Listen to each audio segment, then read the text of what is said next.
नमस्कार साथियों, मैं हूं आपकी अपनी प्राची अधिकारी। दोस्तों, आपको ये खबर सुनने को मिल रही होगी या आप नहीं जानते हैं तो मैं आपको बताना चाहती हूं कि वैश्विक पटल पर जो नकाबपोश हमला करते हैं या सिक्योरिटी थ्रेट को मद्देनजर करते हुए कट्टरपंथ को लगाम लगाने के लिए अब यूरोपीय देश अन्य देशों की स्टडी कर रहे हैं और उस स्टडी के अंतर्गत कई सालों की डिबेट के बाद कि ये काम करना चाहिए या नहीं करना चाहिए, तो उन्होंने ये फैसला किया है कि अब हमारे वहाँ आप अपना फुल फेस कवर नहीं करेंगे। इसके कुछ कारण हैं, मैं आपको बता देती हूँ। एक तो जब प्रोटेस्ट के नाम पे वायलेंस करते थे, यानी कि आगजनी करना, मारपीट करना, जो भारत में आम है, मुंह को कवर करके टोपी पहनकर काफ़ी चीज़ें करी जाती हैं। और कई जो मजलूम औरतें होती हैं वो काले बंद गोभी जैसी बन के आती हैं, वो भी पत्थर मारती हैं। फिर वो वीडियो में कह देती हैं कि पुलिस वाले ने मारा, और ओरिजिनल वीडियो में कहती हैं अरे जो मेरे को थोड़ा मार सकता था, मैंने ईंट उठा के पुलिस वाले को मारी। तो वो कहते अम्मा तुझे चोट लगी क्या? कह रही ये तो मेरा ईंट हाथ में लग गई, तब उसको मार रही थी, एक ईंट तो मार दी, दूसरी ईंट मार रही थी तो मेरे हाथ में लग गई। तो ओरिजिनल वीडियो में था। फिर दूसरी वीडियो में चैनल वालों से कहती है नहीं नहीं मुझे तो मारा, अम्मा तुम्हें किसने मारा, मुझे तो पुलिस वाले ने मारा। शाहीन बाग की मैं बात कर रही हूँ। तो इस तरह के कट्टरपंथियों को रोकने के लिए जिनका कुछ ना कुछ, क्योंकि आधे से ज़्यादा जो बैठे थे 80% से ज़्यादा, मैंने पहले भी कहा था, घुसपैठिए हैं और पाकिस्तानी हैं। और ये कुछ दिनों पहले बात भी आ चुकी है कि कितने लोग पकड़े गए हैं जो प्रॉपर्टी खरीद के वहाँ पर रह रहे हैं। और कई लोग जो जमुना पार में बसते थे वो इसलिए बसते थे क्योंकि उनको पता है कि रिवर के पास क्यों बसेंगे। वो इसलिए बसते थे कि रिवर के पास बसेंगे, हर साल बाढ़ आती है, कुछ होता है, पानी ऊपर को होता है, तो केजरीवाल जैसी सरकारें जो हैं उनको पक्के घर दे देंगी, हम जैसे टैक्स पेयर के पैसों पे पलेंगे। तो यूरोप इतना बेवकूफ़ नहीं था।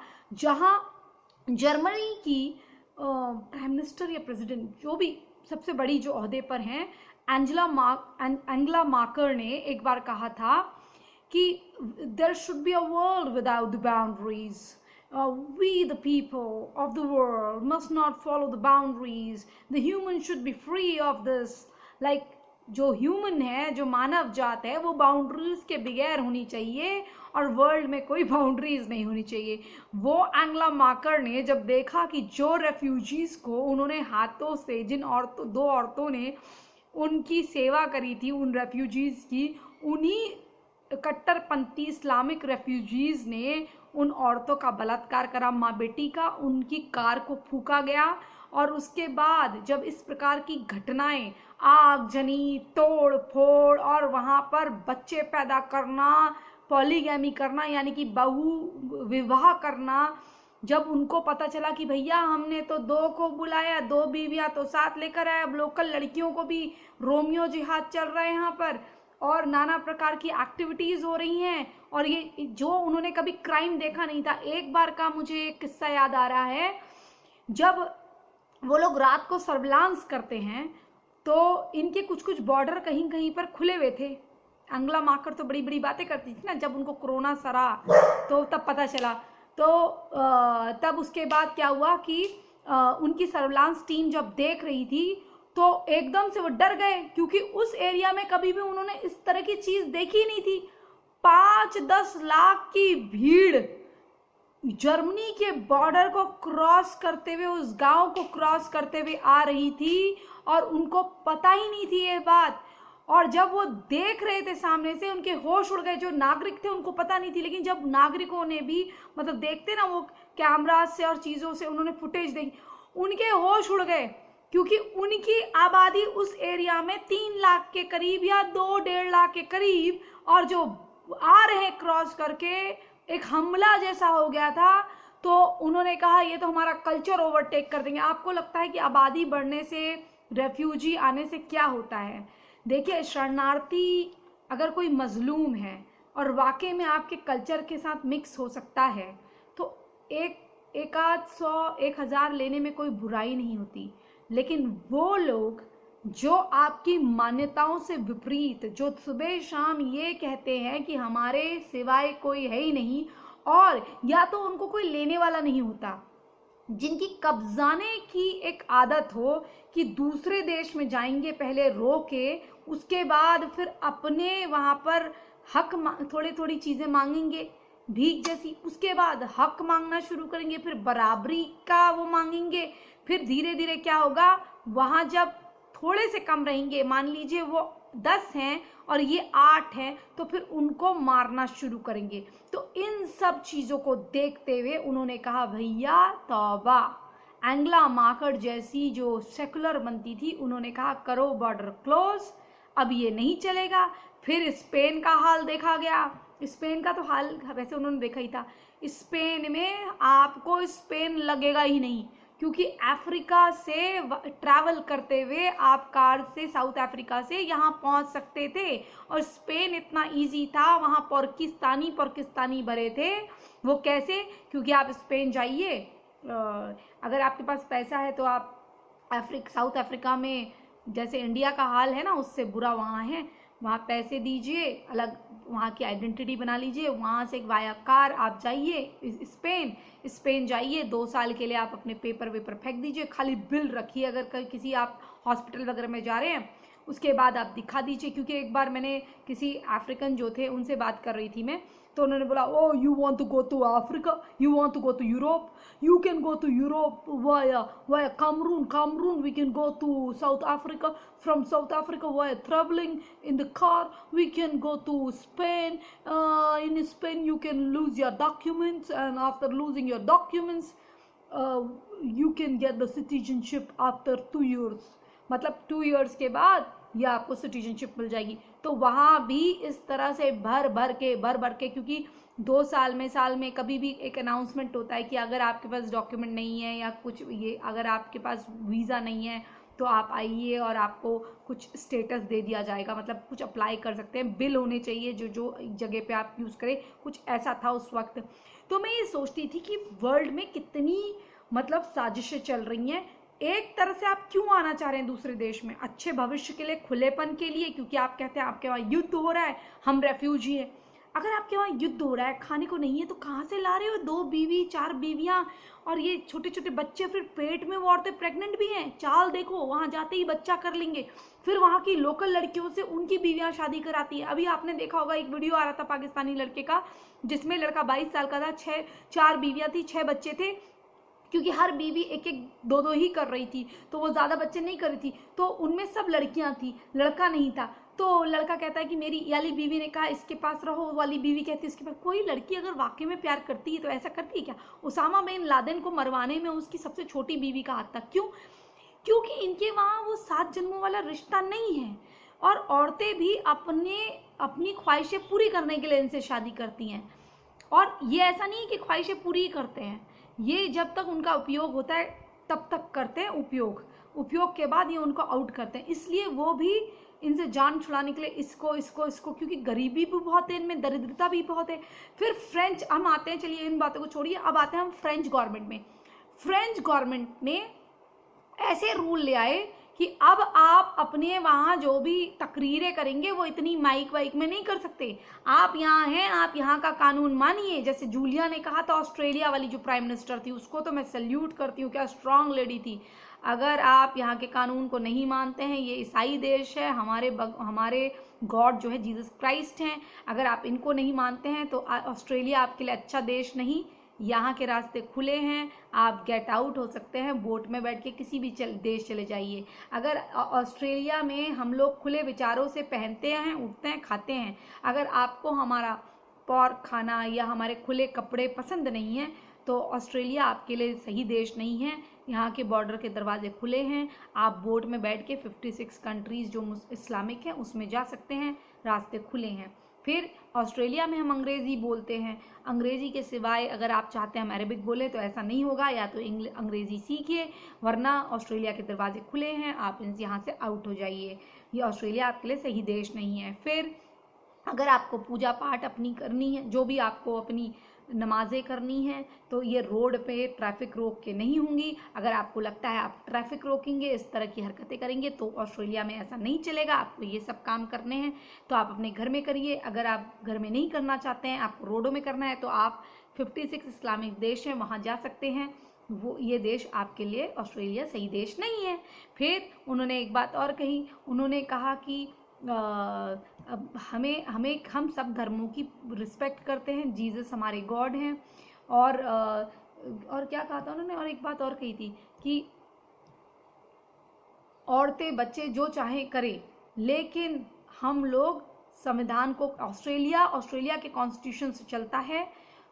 सबके अपने अपने फंडामेंटल राइट्स हैं, लेकिन यहाँ किसी को स्पेशल राइट्स नहीं मिलेंगे, क्योंकि कुछ डिमांड ये कुछ मौलवी और मुफ्तियों की हुई थी कि हमें ऑस्ट्रेलिया में विशेष कानून, शरिया लॉ करना है।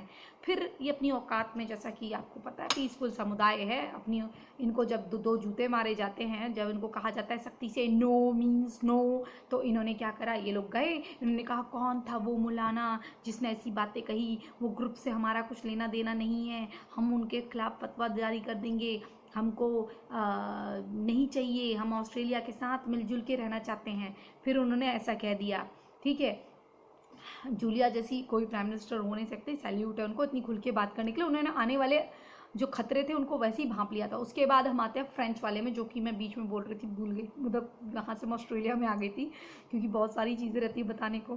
तो फ्रेंच वालों ने कहा कि आप लाउड स्पीकर से इतनी फालतू की बकवासें जो आप करते हैं ना, ये अपनी अपनी लैंग्वेजेस में, क्योंकि आपको ये मालूम होना चाहिए, ये गंवार, ये जाहिलों को पता ही नहीं है कि अमेरिका की काउंसलेट में या फ्रेंच काउंसलेट में जो लोग रहते हैं ना, आपको तज्जुब की बात होगी। आपने देखा था एक बार अर्नब गोस्वामी वहाँ न्यूयॉर्क टाइम्स में था, सॉरी टाइम्स स्क्वायर में, वहाँ जब वो लोगों के इंटरव्यू ले रहा था, जब उसने वहाँ से टाइम्स नाउ के चैनल से वो डिबेट करी थी, प्राइम आवर्स कुछ क्या बोलते हैं वो, तो जैसे इसने इंग्लिश में कुछ पूछा तो उन्होंने उर्दू और हिंदी में जवाब दिया, लेडी ने और दूसरे उसने कहा कि मैं 70s के टाइम से पाकिस्तान और अफगानिस्तान में काउंसलेट रही हूँ, उसके बाद मैं सीक्रेट सर्विसेज और उसके लिए फिर मैं भारत में काउंसलेट रही हूँ, लेकिन मैं पाकिस्तान और अफगानिस्तान में सीक्रेट सर्विसेज के लिए रही हूँ, यानी कि FBI।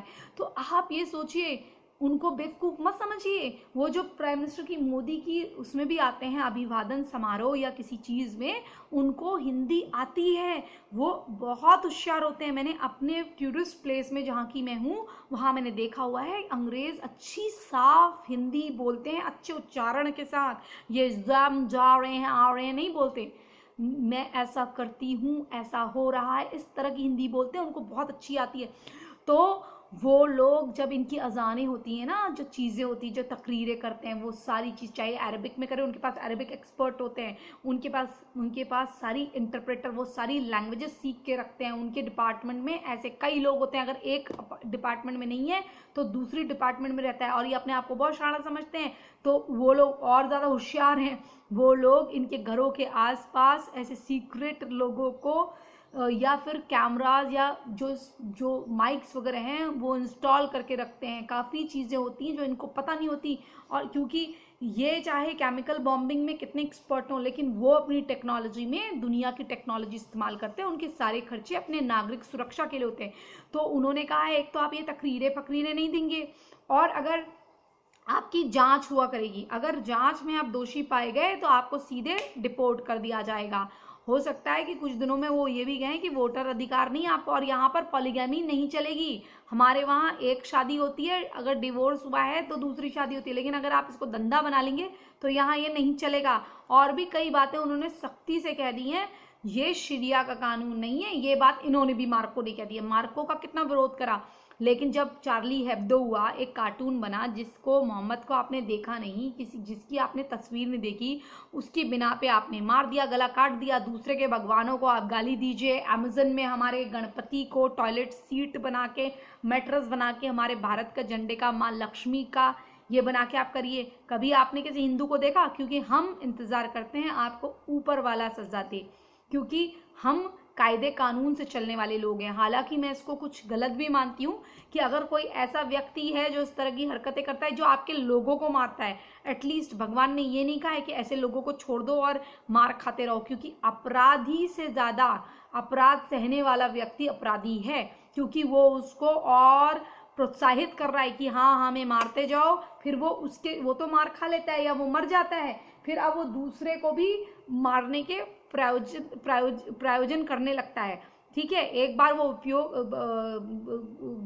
एक बार जो है प्रयोग करता है, फिर उसके बाद सबको मारता रहता है। तो इस तरह के प्रायोजित अपराध कराने में हमारी भी कहीं ना कहीं भूमिका होती है। तो अब जो है स्विट्जरलैंड में जो वोटर्स हैं, अब इन पे आती हूँ मैं। मार्को तो नहीं झुका, जब मार्को का चार्ली हेब्दो हो गया उनके वहां, तो अब धीरे धीरे धीरे उन्होंने देखा कि अरे आगजनी कर ले रहे, मुंह पे कपड़ा बांध ले रहे, कभी ये कर ले रहे, कभी वो कर ले रहे। तो उन्होंने कहा भैया ये सब नहीं चलेगा अब यहाँ पर। अब हमें जो तुम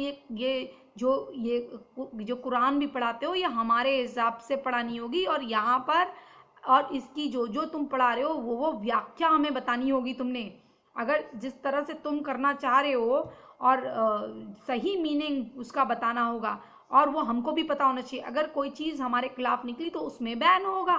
ठीक है, आपकी पवित्र पुस्तक आप रखिए अपने पास, हमारे लिए वो जो चीज आपके लिए पवित्र है जरूरी नहीं हमारे लिए पवित्र हो। आप तो गले काट काट के पवित्र करते रहेंगे, हम क्या करेंगे, हमारे लोग तो मर जाएंगे। और दूसरा क्या होता है, इस चीज में बाद में आती, स्विट्जरलैंड के वोटर्स ने भी, जो वहाँ के 60% 70% वोटर्स हैं, या जितने भी वोटर्स हैं, उन्होंने जो मतलब 90% आबादी 70% आबादी ने वोट दिया है कि भैया काफ़ी सालों की हमारी एक डिबेट हुई है, उसके बाद हम इस निष्कर्ष में निकले हैं कि ये हमारे लिए खतरा है, आंतरिक सुरक्षा के लिए, सारी चीज़ों के लिए। और इसका मेन मकसद है, जो जैसे टीवी में बता रही थी, मुझे हंसी आ रही थी, कहने में इतना संकोच क्या है, वो कह रही कि बुर्खा बैन नहीं है, जबकि वहाँ के जो लोकल जो वहाँ के लोकल पॉलिटिशियंस हैं, वो खुलेआम कह रहे हैं बुर्खा बना हुआ है, औरत बनी हुई है, वहाँ पर वोटिंग हो रहा है, उसको बैन करा गया है। पब्लिक प्लेसेस में, कहाँ कहाँ, रेस्टोरेंट में, स्टेडियम में, और जहाँ पर सिनेमा हॉल्स, जहाँ पर भीड़ भाड़ होती है, वहाँ पर ये खतरा है। क्योंकि वहाँ पर अमेरिका में भी एक आदमी बोल रहा था, या कहीं यूरोप में किसी से बोल रहा था कि एक बुरखे वाली औरत थी, उसका इंटरव्यू चल रहा था, वो जानबूझ के बुरखा पहन के आई थी, उसको who are you, I don't know her, मैं इसको नहीं जानता ये कौन है, कल ये मुझसे मिलेगी तो क्या मैं इसको पहचान पाऊंगा, नहीं पहचान पाऊंगा। ये अगर मेरे को अभी मार के चली जाती है तो क्या सीसीटीवी कैमरे में हम देख के पहचान पाएंगे ये कौन है। तो इसलिए when she doesn't have an identity, whatsoever she says I have to believe that, ये इसकी कोई आइडेंटिटी नहीं है, ये आइडेंटिटी लेस है। आज ये कुछ बता दे, कल कुछ बता दे, तो मैं क्या जानूं इसकी आइडेंटिटी क्या है। तो इसलिए इस चीज से बचने के लिए a face must be reveal, her face must be reveal, उसका फेस जो है, चेहरा फुल कवर नहीं होना चाहिए और हमें पूरा दिखना चाहिए। हम क्या जाने आप मुंह में कपड़ा बांध के कौन बॉम्ब गिरा रहे हैं। कितनी बार देखा गया आतंकवादी, कितने आतंकवादी बुर्खा पहन के निकलते हैं, नकाब पोश निकलते हैं। आप एक औरत कह रही थी जाहिल सी कि आरएसएस का एक आदमी निकला, उसने बुर्खा पहना, जा देखो इनको आरएसएस फोबिया है, ये इस्लाम फोबिया की बातें करते हैं, लेकिन इनको आरएसएस फोबिया है। जबकि आरएसएस एक राष्ट्रवादी ऑर्गेनाइजेशन है जिसको सारा विश्व मानता है। वो किसी के घर में जाके ओसामा बिन लादेन बना के नहीं आता, अबू बकर नहीं बनाता, क्योंकि हमारी टीचिंग और प्रीचिंग ही ऐसी नहीं है। हमारे उसमें सनातन में डिफेंस, सेल्फ डिफेंस माना गया है, लेकिन ये भी नहीं कहा कि हिजड़ा बनो। अगर कोई धर्म के विरुद्ध कार्य कर रहा है, यानी कि कर्तव्यों का निर्वाह नहीं कर रहा है, एक भाई भाई नहीं बन रहा है, और एक वो व्यभिचारी बन रहा है, या बाप बेटी का बाप नहीं बन रहा है, या पत्नी का पति नहीं बन रहा है, तो ऐसे नपुंसकों को मर जाना चाहिए, या हमारे देश के लिए या धर्म के लिए खतरा है। तो हमारे वहाँ धर्म का तात्पर्य जो है कर्तव्य से है, इनकी तरह नहीं है। तो उन लोगों ने कह दिया है कि एक तो वायलेंट प्रोटेस्ट, और फिर उन्होंने वायलेंट प्रोटेस्ट को और आइडेंटिफिकेशन का जो लैप्सिंग होती है उससे बचने के लिए, कोई भी क्राइम ना कर पाए, इसलिए हम ये बुर्का बैन कर रहे हैं, ये अब या फुल आइडेंटिटी कवर बैन कर रहे हैं। फुल आइडेंटिटी, ये जो फुल आइडेंटिटी कवर कौन करता है, ये पूरी दुनिया जान चुकी है। और अब फिर उन्होंने कुछ, जो मौलाना मुफ्ती आप जानते हैं, विक्टिम कार्ड, तो इन्होंने कहा कि भैया ऐसा है, इस्लामिक कंट्रीज के ना टूरिस्ट नहीं आएंगे। उन्होंने कहा भैया ऐसा है, टूरिस्ट रखो अपनी जेब में, हमें नुकसान होता है हो जाए, लेकिन जो नुकसान तुम लोग करते हो वायलेंट प्रोटेस्ट करके, जो जला जुलू के और यहाँ बॉम्बिंग करके, जब वो 2009 से 2011 से जो हमले हुए हैं, कभी नाइफ अटैक, कभी वुल्फ अटैक जिसे बोलते हैं। वुल्फ अटैक होता है जो अटैक, मैं आपको बता देती हूँ भाइयों, जो वुल्फ अटैक वो होता है जैसे आपने कोई गाड़ी ले ली, गाड़ी कोई कट्टरपंथी गाड़ी में आ गया आतंकवादी, वो गाड़ी सबको रौंदते हुए जाएगा, जैसे उनके क्रिसमस के दिन करा था इन्होंने फ्रांस में, फिर एक बार जर्मनी में करा, चाकू लेके सबको घोंपना शुरू कर दिया जितने लोग मिले। अब वो लोग बेचारे प्रिपेयर नहीं रहते, वो खुले विचारों के लोग हैं, घूमते घामते हैं। हम भी जैसे इंडिया में रहते हैं, देखो हमारी ठीक है एक लिमिटेशन है पहनने वहनने में, लेकिन हमारे वहाँ मनाही तो नहीं है ना। हमारे जो कल्चर के लोग हैं, बाकी कुछ एक पीसफुल को छोड़कर बाकी जितने भी लोग हैं वो कल्चर में घुल मिल जाते हैं, साड़ी भी पहन लेते हैं, बिंदी भी लगा लेते हैं, डांस भी करते हैं, अच्छे से रहते हैं। हम किसी को किसी से प्रॉब्लम नहीं होती, हिंदू को सिख से, सिख को हिंदू से, ये आपस में लड़ाई झगड़े जो छोटे मोटे हैं ये होते हैं, और ये जो करवाते हैं हमें उन पता ही है कौन करवाते हैं। और क्रिश्चियन हिंदूज को, हिंदू क्रिश्चियन को एक वैसे बोल रही हूँ जनरली, ठीक है ना। और पारसी जैन बौद्ध किसी को नहीं, मतलब आपस में कोई लड़ाई तो अलग बात है, वो वैसी लड़ाइयाँ हों तो अलग बात है, लेकिन एक वैचारिक बातों पर, उसमें कल्चर पे कोई प्रॉब्लम नहीं होती। लेकिन एक समुदाय है जिसको सबसे प्रॉब्लम होती है, सारे काफिरों को उसने मारना होता है। तो आप बताइए, आप ऐसी सोच का क्या करा जाए, बैन ना करा जाए तो क्या करा जाए। मैं तो वैश्विक पटल के लोगों से I request all the communities must ban the votes of these people, क्योंकि ये रेफ्यूजी नहीं है, ये रिजेक्ट यूजीज हैं, रिजेक्ट यूजर्स हैं, यूजीज हैं। क्योंकि ये क्या करते हैं, अब मैं अपना टर्मिनोलॉजी बना ली कि ये आपकी कंट्री में रोध होके आते हैं, फिर समान अधिकार, फिर कुछ कुछ चीज़ें मांगते हैं, फिर समान अधिकार का रोना रोते हैं, फिर मारकाट शुरू करते हैं, फिर ये आपके जो खाना पीना पहनना है उसमें ये चेंजेस लाना चाहते हैं। जैसे इन्होंने कश्मीर में करा कि भैया तुम जीन्स नहीं पहनोगी, बुर्का पहनोगी, फिर ये हो जाएगा, अजाब गिर जाएगा, ये हो जाएगा। फिर उसके बाद ये प्रीचिंग की भैया तुम आदमी से कमतर हो, फिर कह देंगे जब वो पकड़े जाएंगे तो कह देंगे नहीं नहीं तुम ये कहो। अब वो लड़कियां पढ़ी पढ़ाई होती हैं बचपन से, तो वो वही कहती हैं जो ये कहते हैं। तो भैया ये दूसरे देशों में तुम्हारी तकरीरें नहीं चलेंगी, तुम कहो इस्लामिक टूरिस्ट नहीं आएंगे तो ना आए, हमें चाहिए ही नहीं। अच्छा है हमारे देश में भी ऐसा हो जाए तो बहुत बढ़िया होगा, क्योंकि आप कहोगे इस्लामिक टूरिस्ट नहीं आएंगे तो ना आए। भैया ऐसे टूरिस्ट जो हमारे लिए खतरा हैं, जो ऐसी ही हमारे को हमारी चीज़ों को प्रोटेस्ट करते वक्त जलाते हैं आगजनी, आप कहेंगे इतनी महंगाई हो रही है। अरे भैया मैंने पहले भी कहा है, अभी भी कह रही हूँ, ये जितनी महंगाई हो रही है ना, ये शाहीन बाग, ये तोड़ फोड़, ये जो राकेश टिकैत इनके कहने पर कर रहा है, ये सब मिला जुला है। क्यों? क्योंकि कहीं आगजनी करेंगे, कहीं कुछ फूकेंगे, कहीं टोल के टैक्स के पैसे रुकेंगे, तो भैया जो इंश्योरेंस क्लेम करेगा बंदा जिसकी संपत्ति का नुकसान हुआ है, याद है पिछले साल ये इसके ये जो हुआ था शाहीन बाग, 3,500 करोड़ की प्रॉपर्टी नुकसान एक जगह, जो दंगे कराए जेएनयू वाले, फिर एक रेलवे स्टेशन फूका वो 2,000-3,000 करोड़, फिर दिल्ली का 101 दिन, दिल्ली का 250 करोड़ या 2.50 करोड़ दिल्ली का टोल का वो नुकसान। अभी राकेश टिकैत ने फिर ये नुकसान करा है, और किसानों का पर्सनल नुकसान कर रहा है अलग, क्योंकि उनकी फसल खड़ी खड़ी खराब हो जा रही है। तो ये सब नुकसान जब होंगे, जिसकी संपत्ति चलते चलते फूक दी गई। राम रहीम के दंगों में भी कौन लोग घुसे थे आपको पता है, मुंह में कपड़ा बांध के जो कौन लोग घुस जाते हैं बीच में। क्योंकि कई बार इन्होंने यूरोप में भी जो कंप्लेन हुई है वो ये हुई है कि पीसफुल प्रोटेस्ट के बीच में कुछ नकाबपोश आ जाते हैं, और वो नकाबपोश की जब आइडेंटिटी हुई है, जो शिनाख्त हुई है, वो कोई सोमालियन निकला है, और जो वुल्फ अटैक हुए थे उसमें भैया एक अफगानी पासपोर्ट होल्डर जो मूलतः पाकिस्तान का था वो निकला था। अब बताइए, कहीं ना कहीं से भैया पाकिस्तान, छोटे भाई पाकिस्तान का नाम आई जाता है रेवड़ियाँ दूसरों को देने में, खूनी रेवड़ियाँ देने पर। तो अभी हम क्या कर सकते हैं, कभी उसामा मिलता है, अब कुछ दिनों में अबू बकर भी वहीं मिलेगा, दाऊद अंकल भी वहीं हैं, तो सबका ठिकाना है पाकिस्तान। तो भैया ऐसा है, औकात में रहो और सही से रहो। अब बहुत जल्दी नंबर आने वाला है, बहुत दुनिया तुमसे कोफ्त खा चुकी है। जो लोग सेकुलरिज्म का झुंझुना बजाते थे ना, सबसे ज़्यादा महात्मा गांधी के बाद अगर कोई महिला कोई मुझे व्यक्ति दिखा तो वो एंगला मार्कर थी, जो बोलती थी there should be a world, I advocate the world without the boundaries, I request all the congressmen not to have boundaries for our refugees on humanitarian grounds. अब क्या हुआ भैया ह्यूमैनिटेरियन ग्राउंड्स का? जब से वो इंग्लैंड में बिहेडिंग हुई है, go go UK police, fuck UK police हुआ है, और वो नो जोन बनी है, तब से कुछ समझ में आया। चलिए वीडियो लंबा हो रहा है भाइयों, सनातनी भाइयों, अपनी इस बहन का वीडियो शेयर कर दीजिएगा, और हो सके तो पूरा सुनिएगा, और लड़कियों को भेजिएगा, लोगों को भेजिएगा, और हो सके तो डाउनलोड करके रख लीजिए, लंबा है फिर भी डाउनलोड करके रख लीजिए, लोगों को लिंक भेजिए, शेयर करिए, और प्लीज़ चैनल को सब्सक्राइब करिए। जय हिंद, जय भारत, वंदे मातरम। आते रहूँगी, आपको नई जानकारी देते रहूँगी।